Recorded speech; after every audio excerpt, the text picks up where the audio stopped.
Hello అండి, welcome to our channel. సిరిధాన్యాలలో ఒకటైన కొర్రలతోటి ఈరోజు మనం సాఫ్ట్గా మృదువుగా ఉండే ఇడ్లీలు తయారు చేసుకుందామండి. అస్సలు రైస్ యూస్ చేయకుండా ఎంతో హెల్దీగా ఈ మృదువైన ఇడ్లీలను తయారు చేసుకోవటం కోసం ముందుగా ఒక బౌల్ తీసుకున్నాను. అందులో 2 కప్పులు కొర్రలు తీసుకున్నానండి. ఈ రకమైన మిల్లెట్స్ మనకి 5 రకాలు ఉన్నాయి కదండి. కొర్రలు, అరికలు, సామలు, అండు కొర్రలు, ఊదలు. ఇక్కడ నేను కొర్రలు తీసుకున్నాను.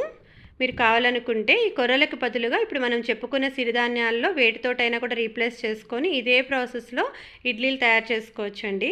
ఆల్రెడీ నేను సామలతోటి ఇదే ప్రాసెస్లో ఇడ్లీలు ప్రిపేర్ చేశాను. అవి చాలా చాలా సాఫ్ట్గా ఉన్నాయి.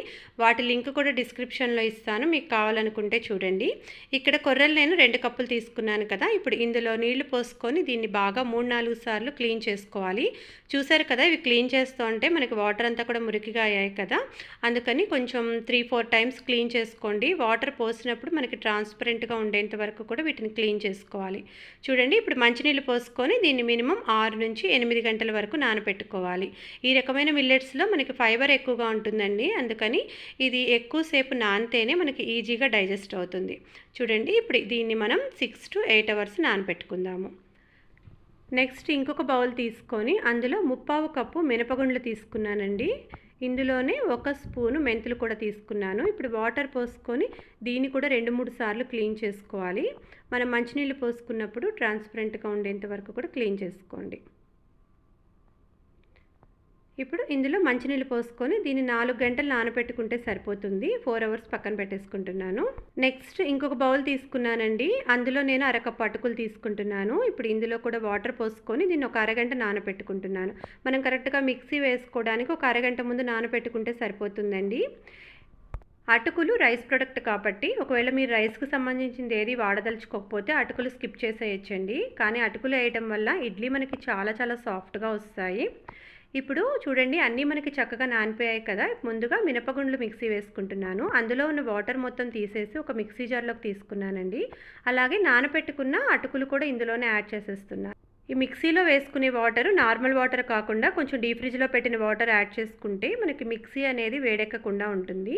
చూడండి, వాటర్ మొత్తం ఒక్కసారిగా కాకుండా కొంచెం కొంచెంగా అవసరాన్ని బట్టి చూసి వేసుకుంటూ ఉండండి. ఇలా కోల్డ్ వాటర్ వేసుకోవటం వల్ల పిండి కూడా మనకి వేడెక్కకుండా నార్మల్ టెంపరేచర్లో ఉంటుంది. చూడండి, ఇక్కడ మనం మిక్సీ వేసేసుకున్నాము. పిండి చాలా సాఫ్ట్గా ఇలా మెత్తగా అయ్యేంత వరకు కూడా గ్రైండ్ చేసుకోవాలి. ఇలా మెత్తగా అయిన తర్వాత ఇది మొత్తాన్ని కూడా నేను ఒక బౌల్లోకి వేసేసుకుంటున్నాను. ఇప్పుడు సేమ్ ఇదే మిక్సీ జార్లో నేను కొర్రలు కూడా గ్రైండ్ చేస్తున్నాను. కొర్రల్లో ఉన్న వాటర్ అంతా కూడా రిమూవ్ చేసేసి కొర్రల వరకు ఇందులో యాడ్ చేసుకుంటున్నానండి.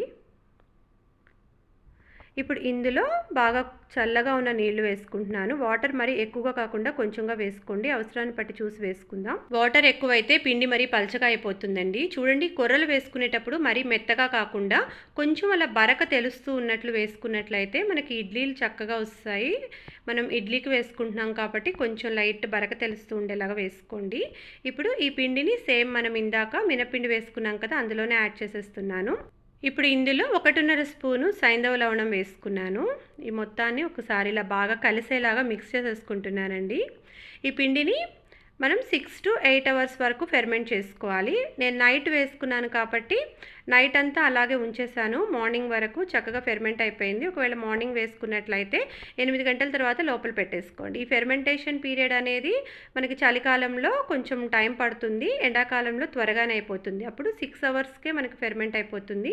మిల్లెట్స్ త్వరగా పులిసిపోతాయండి, అందుకని ఒకసారి మార్నింగ్ వేసినట్లయితే 6 అవర్స్కి చెక్ చేసుకొని ఫ్రిడ్జ్లో పెట్టేసేసుకోండి. చూడండి, మార్నింగ్కి పిండి మనకి బాగా పులిసిపోయింది. ఇప్పుడు దీన్ని మొత్తం బాగా మిక్స్ చేసుకుంటున్నాను. మీరు ఒకసారి కన్సిస్టెన్సీ చెక్ చేసుకోండి. మరీ గట్టిగా అనిపించినట్లయితే కొంచెంగా వాటర్ వేసుకోండి. ఇక్కడ పిండి నాకు కరెక్ట్గా సరిపోయింది. ఇప్పుడు ఇడ్లీ ప్లేట్లు తీసుకున్నాను. అందులో కొంచెం నెయ్యి కానీ ఆయిల్ కానీ ఇలా అప్లై చేసుకున్నట్లయితే తర్వాత ఇడ్లీలు తీసేటప్పుడు మనకి చాలా ఈజీగా వచ్చేస్తాయి.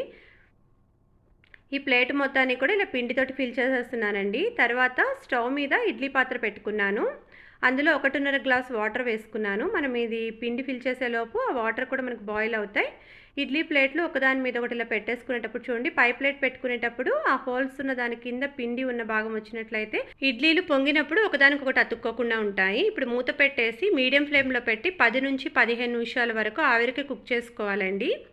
ఇడ్లీ ఉడికాయో లేదో చెక్ చేసుకోవడం కోసం 15 నిమిషాల తర్వాత మన చేతికి కొంచెం తడి అప్లై చేసుకొని ఆ ఇడ్లీ పైన అలా లైట్‌గా ప్రెస్ చేసినట్లయితే పిండి మన చేతికి ఏమీ అతుక్కోకుండా ఉంటే ఇడ్లీ రెడీ అయిపోయినట్లే. ఇప్పుడు వీటిని నేను ఒక ప్లేట్‌లోకి తీసేసుకున్నాను. కొర్రలతోటి ఇడ్లీలు మనకి చక్కగా చాలా చాలా సాఫ్ట్‌గా, స్పాంజీగా వచ్చాయండి. రైస్ లేకుండా ఇలా హెల్తీగా ప్రిపేర్ చేసుకోవచ్చు. షుగర్ వాళ్ళకి కూడా చాలా చాలా మంచిది. వేడివేడిగా సర్వ్ చేసుకుంటే ఈ మిల్లెట్ ఇడ్లీలు మనకి చాలా చాలా బాగుంటాయండి. ఎంతో హెల్తీ కూడా కదా. మీరు కూడా ఒకసారి ఈ రెసిపీని ట్రై చేసి చూడండి. Thank you so much for watching. ఈ వీడియో మీకు నచ్చితే ప్లీజ్ లైక్ చేయండి. మరిన్ని హెల్తీ రెసిపీస్ కోసం మన ఛానల్ని సబ్స్క్రైబ్ చేసుకొని పక్కనే ఉన్న బెల్ ఐకాన్ ప్రెస్ చేయండి.